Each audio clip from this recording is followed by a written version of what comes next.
when I was a younger man, long before the wars, before the crown fell, before I grew tired of miracles, there was a city that never slept.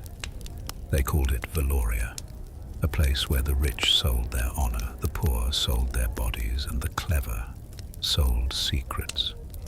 And at the heart of that city stood the House of Red Lanterns, where power wore perfume, and kings came crawling like beggars. Its mistress was the most dangerous woman I ever met. She ruled no throne, commanded no armies, and yet nations bent around her whisper. Some say she burned the empire to ash, others say she saved it. But I was there the night the lanterns went out. So, if you'll sit a while, I'll tell you what really happened. I arrived in Veloria on a winter evening when the fog rolled in from the harbor like a living thing. The city was a sprawling beast of stone and sin, built on 7 hills, each crowned with the estate of some ancient family that had clawed its way to power centuries ago. Between those hills ran streets narrow as knife wounds, packed with merchants, thieves, priests, and whores. Often the same person wearing different faces depending on the hour. The smell hit you first. Incense from the temple district mixing with the tang of the sea, the sweetness of wine spilling from taverns, and underneath it all, the particular stink of a city where too many people lived too close together with too many secrets. I'd come looking for information about a conspiracy brewing in the imperial court. Something about poisoned wine and a duke who'd grown too ambitious. The kind of tedious political murder that kingdoms specialize in. I needed to know who was behind it before the wrong person died and dragged half the realm into war. My contacts told me there was only one place in Veloria where all secrets eventually surfaced. The House of Red Lanterns. I found it in the Silk Quarter, where the wealthy went to forget they were human. It was a mansion of pale stone, 3 stories tall, with balconies of wrought iron and windows that glowed like embers. Red silk lanterns hung from every eave, swaying in the winter wind, casting the street below in shades of blood and firelight. 2 guards stood at the door, not the usual hired thugs, but former soldiers, disciplined and alert. They looked at me with the flat assessment of men who'd seen violence and weren't impressed by robes or staffs. "Business?" one asked. "Information," I said. "Everyone comes here for information," the other said. "The question is whether you can afford it."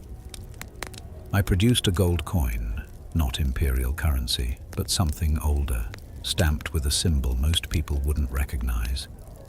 The guard's eyes widened slightly. He stepped aside. "Second floor," he said. "Wait in the garden room. Someone will find you."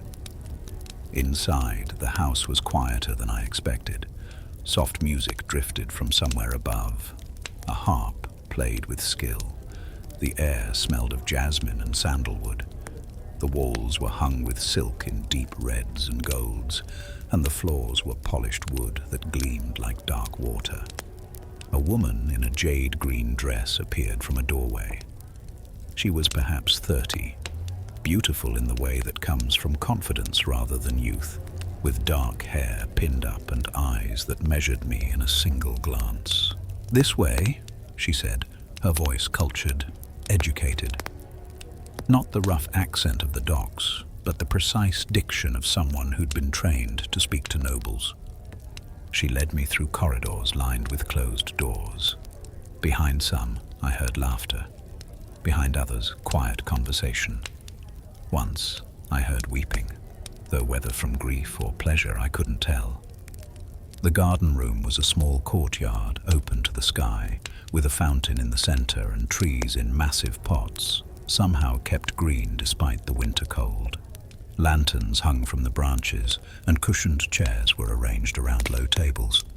"Wait here," the woman said, and disappeared. I sat and listened to the fountain. After a few minutes, I heard footsteps, measured, unhurried, and then she entered. Seren Vale. I'd heard descriptions, of course, but descriptions are like trying to explain music to someone who's never heard a song. She was tall, slender, with copper-colored hair that fell in waves past her shoulders. Her dress was deep crimson silk that moved like water, and she wore no jewelry except a single silver ring. Her face was striking rather than classically beautiful. High cheekbones, a sharp jaw, eyes the color of amber that looked at you as if reading a language written beneath your skin. But it was the way she moved that marked her. Every gesture was deliberate, controlled. She wasted nothing. No motion, no expression, no word. "A wizard in my house," she said, sitting across from me. "That's unusual. Most of your kind prefer towers and libraries." "Most of your kind prefer not to be called your kind," I replied. She smiled, a small, genuine expression that reached her eyes. "Fair enough. I'm Seren. You've already paid for my time, so let's not waste it. What do you need to know?" "Duke Varin," I said. "Someone's planning to kill him. I need to know who." "And why does a wizard care about the Duke of Thornhaven?"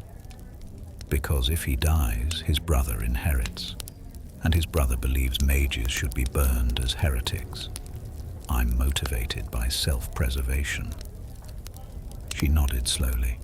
"Honest, I appreciate that. Most men who come here pretend they're on some noble quest." She poured wine from a carafe into 2 cups. "The answer is, everyone wants Duke Varin dead. The question is, who'll succeed first? That's not particularly helpful. Then ask a better question." I studied her for a moment. "Who will succeed first?" "His wife," she said simply. "Lady Alara. She's been buying poison from an alchemist in the Narrows, a slow-acting toxin that mimics wasting sickness. She's been dosing him for 3 months. He has perhaps 2 weeks left." I felt cold. "You're certain?" "One of my girls services the alchemist. He talks in his sleep." She sipped her wine. "Will you stop her?" "Should I?" "That depends. Do you know why she's killing him?" I shook my head. "Because he's been raping their 12-year-old daughter for the past year. The girl came to me 6 months ago begging for help. I gave her mother the alchemist's name." The fountain burbled in the silence. I felt the weight of that information settle on me like a cloak made of lead. "The Duke's brother," I said slowly. "He'll still inherit." "Yes, but the girl will be free of her father. Sometimes that's the only victory available." Seren set down her cup. "If you interfere, wizard, if you save that man's life, you'll have to live with what he does with it. Choose carefully." I sat there for a long time, wrestling with the decision. Finally I said, "I won't interfere." "Good," she said. "Then we understand each other." I stayed in Veloria for 3 weeks, ostensibly to ensure the succession went smoothly, but truthfully because I was fascinated by the House of Red Lanterns and the woman who ran it. Seren's establishment was unlike any brothel I'd ever encountered, and I'd encountered many, because information flows most freely where inhibitions are lowered and guards are dropped. But this was different. The women here, and there were a few men as well, were not broken things selling themselves out of desperation. They were trained, educated, compensated fairly, and protected fiercely. Seren turned away clients who were violent or disrespectful. She paid for healers to tend her people. She'd purchased freedom papers for those who'd been slaves and given them the choice to leave or stay. Most stayed. I learned this from a girl named Lyra, who couldn't have been more than 20. She had dark skin, darker eyes, and a quick laugh that made everyone around her smile. She'd been sold to a brothel in the Narrows at 14, bought her freedom at 16 through sheer determination, and came to work at the House of Red Lanterns at 18. "Why here?" I asked her one evening. We were sitting in the garden room while she practiced her letters. Seren required all her people to be literate. "Because here, I'm a person," she said simply. "Everywhere else, I was a thing. Mistress Seren sees us, really sees us." Over those weeks, I came to understand what Seren had built. The House of Red Lanterns was a web that stretched across Veloria, collecting information like a spider collects dew. Her courtesans entertained generals, merchants, priests, nobles, anyone with power and secrets. They listened, remembered, and reported back to Seren. She knew which lord was embezzling from the imperial treasury, which bishop kept a second family in the merchant district, which general planned to stage a coup, which merchant was smuggling weapons to rebels in the north. And she used that information not for wealth, though she was certainly wealthy, but for leverage. She'd prevented 3 wars that I knew of, simply by letting the right person know that their secret was no longer secret. She'd stopped assassinations, exposed corruption, protected innocence. The city ran on her whispers. One night I found her alone in her private study, a room I'd been invited to exactly once, which felt like a privilege and a test. She was writing in a ledger, her handwriting neat and precise. "Do you ever sleep?" I asked. "Rarely," she said without looking up. "Sleep is for people who trust the world not to change while they're unconscious." "That's a lonely way to live." "Yes," she agreed, still writing.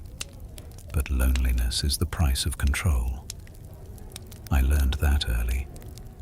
I sat in the chair across from her desk. "How did you end up here? Running this place?" She finished her sentence, set down her quill, and looked at me with those amber eyes. For a moment, I thought she wouldn't answer. Then she spoke.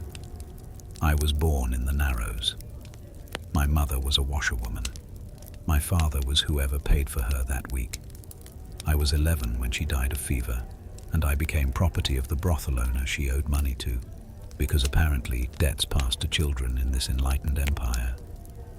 Her voice was calm, almost casual, but I heard the old anger beneath it like bedrock under soil.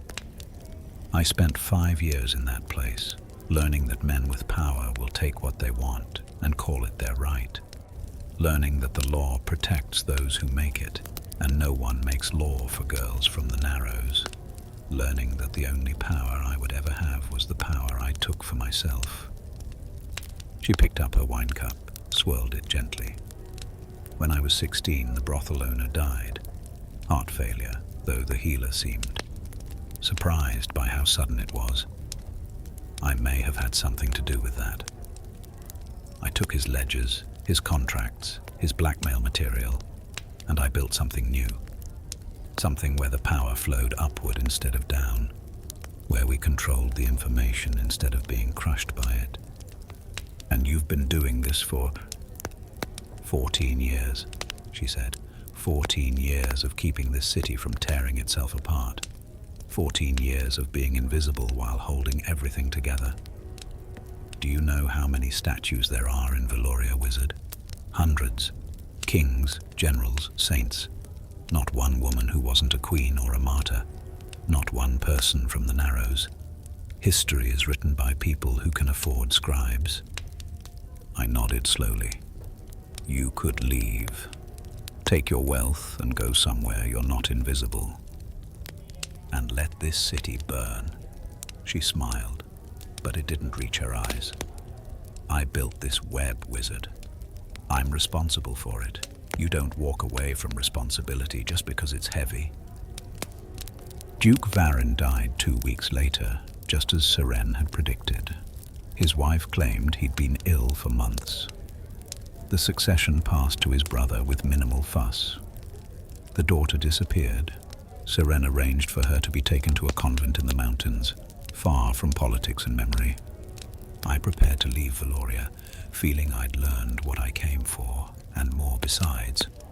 But the night before my departure, something happened that changed everything. Lyra was killed. I heard about it from one of the guards who came to my room at the inn with a message from Seren. "Come immediately." I found the House of Red Lanterns in chaos. The other courtesans were gathered in the main hall, some weeping, others white-faced with shock. Seren stood at the center like the still point of a storm, her face carved from stone. "What happened?" I asked. "Lord Casimir," she said, her voice flat. "He got drunk.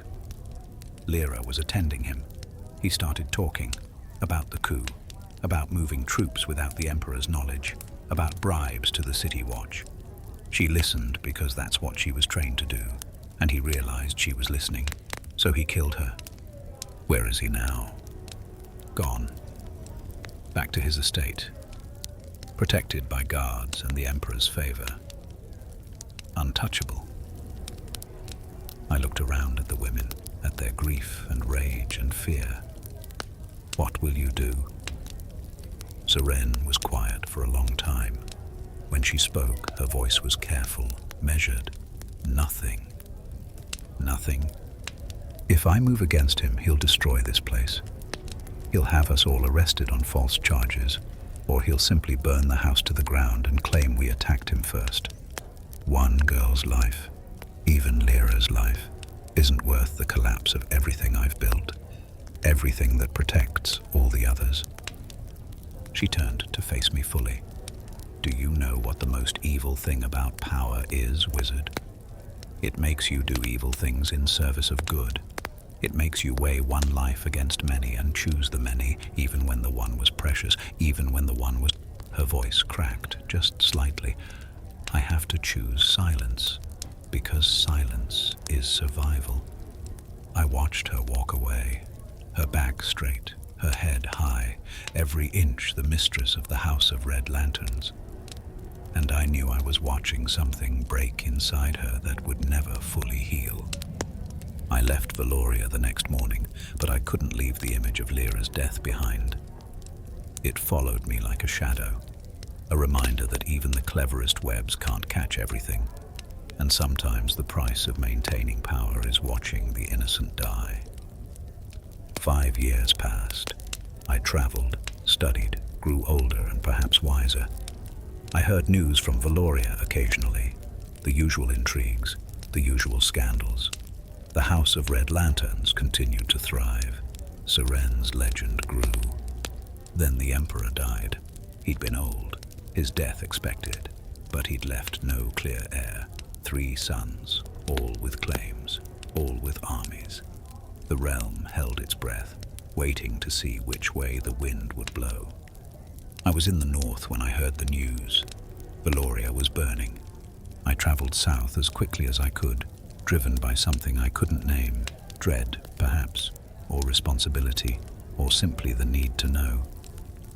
By the time I reached the city, the fighting had mostly stopped, but the damage was done. The Silk Quarter was a ruin. Buildings burned, bodies lay in the streets, and the smoke was so thick it turned noon into twilight. I made my way through the chaos to where the House of Red Lanterns had stood. It was gone. Just rubble and ash, still smoldering. The Red Lanterns had burned away to nothing, leaving only the iron frames hanging like skeletons from the few walls still standing. And on the balcony of what had been the second floor, I saw her. Seren stood there, dressed in crimson that matched the flames, her copper hair loose and wild. She wasn't moving, wasn't fleeing. She was simply watching her creation burn. I called out to her, but my voice was lost in the roar of the fire and the distant sounds of the dying city. I tried to reach the building, but the heat drove me back. Then I understood. She'd set the fire herself. Later, much later, after the flames had died and dawn had broken over the ruins, I found what was left. The house had collapsed entirely, burying everything beneath stone and ash. It took me hours of digging, using what magic I had left before I found her. She lay in what had been her study, surrounded by burned ledgers and melted wax. Her body was untouched by fire, as if the flames had known to spare her. She looked peaceful, her eyes closed, her hands folded on her chest. On her desk, weighted down with a stone, was a letter. The paper was singed at the edges but readable. To whoever finds this ... I have released every secret I ever held. Every letter, every confession, every piece of blackmail that kept this empire from eating itself. I've sent copies to every lord, every general, every priest who thought their sins were safely buried. Let them turn on each other. Let them see what happens when all the hidden truths come to light at once. Let the empire burn. I'm tired of holding the weight, tired of choosing who lives and who dies, tired of being the invisible hand that keeps the powerful from destroying us all. Lyra deserved justice. They all deserved justice. I couldn't give it to them while the system stood, so I'm bringing it down. Maybe someone wiser will build something better from the ashes. Maybe not. But at least I'll sleep. I stood there in the ruins, holding that letter, as the sun rose over Veloria. Around me, I could hear the city waking to its new reality. A reality where every lord knew every other lord's secrets, where trust had evaporated like morning dew, where the careful balance Seren had maintained for 14 years had collapsed in a single night. The empire didn't fall immediately. Empires rarely do. They crumble slowly, piece by piece, until one day you realize the thing you thought was eternal has become a memory. But it started that night, when Seren Vale decided that some fires are necessary, even if they consume everything you've built. Years passed. Veloria rebuilt itself after a fashion. The Emperor's sons fought their war, and eventually one emerged victorious, though I've forgotten which one.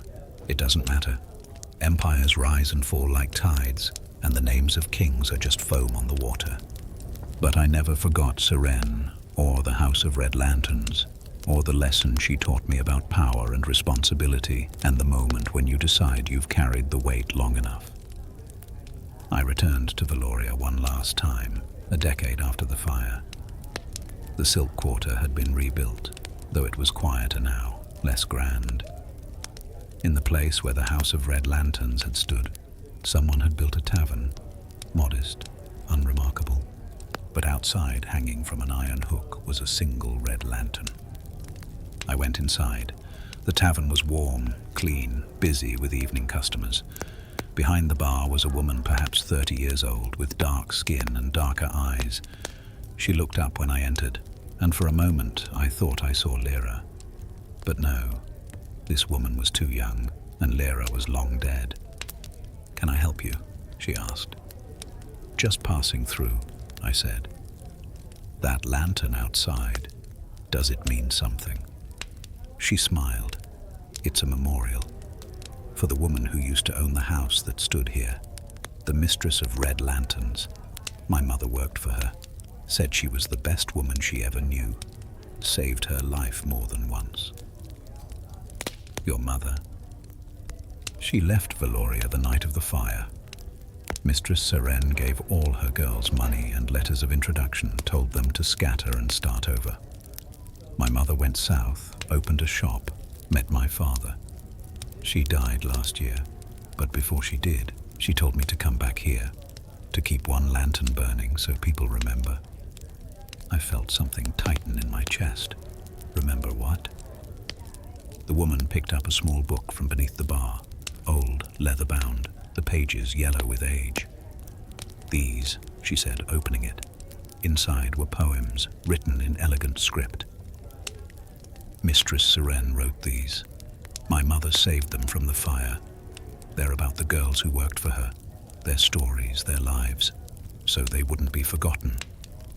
She showed me one page. The title was simple, Lyra Who Laughed. I read the first lines. She laughed like summer rain, brief and bright and gone too soon. The powerful men who took her name will fall to dust, but she remains. In every girl who chooses her own path, in every voice that will not be silenced, in every light that burns despite the dark. I closed the book gently and handed it back. "Thank you," I said, my voice rough, "for keeping the lantern lit." "Someone has to," she said. "The world forgets too easily.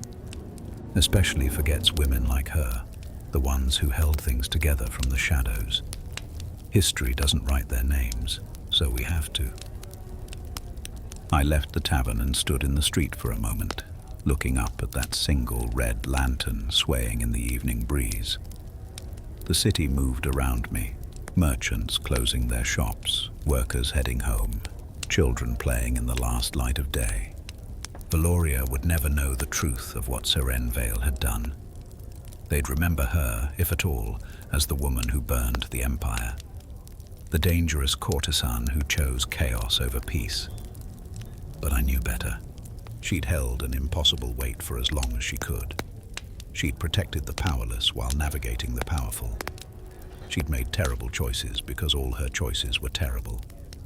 And in the end, when the weight became too much, when one more death was one too many, she'd decided that sometimes the only way to change a system is to burn it down and trust that something better will grow from the ashes.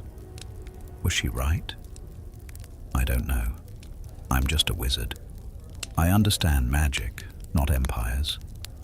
But I know this. In all my years, traveling through all the kingdoms of the world, meeting kings and heroes and saints and monsters, the most dangerous person I ever met was a woman who ruled from a brothel, who wore silk instead of armor, who wielded secrets instead of swords. And on the night she decided to let go, the empire bent around her whisper one last time, and broke. The fire in my hearth is burning low now. The night is deep and quiet. You should rest soon. But before you do, remember this. Power doesn't only live in castles and crowns. It lives in the margins, in the shadows, in the places the powerful refuse to look. It lives in the people they use and discard, the ones who see everything because no one bothers to hide from them. And sometimes, not often, but sometimes, those people change the world more than any king ever could. Seren Vale never sat on a throne. No statue bears her name. No history book will tell her story. But for 14 years, she held an empire together with nothing but intelligence, will, and a network of women the world thought were powerless. And when she let go, the empire fell. If that's not power, I don't know what is. Sleep well, my friend. And if you dream tonight of red lanterns glowing in the dark, know that somewhere, someone is still keeping watch, still holding the weight, still refusing to let the powerless be forgotten. The lanterns may go out, but their light never really dies. It just finds new wicks to burn on. Sweet dreams.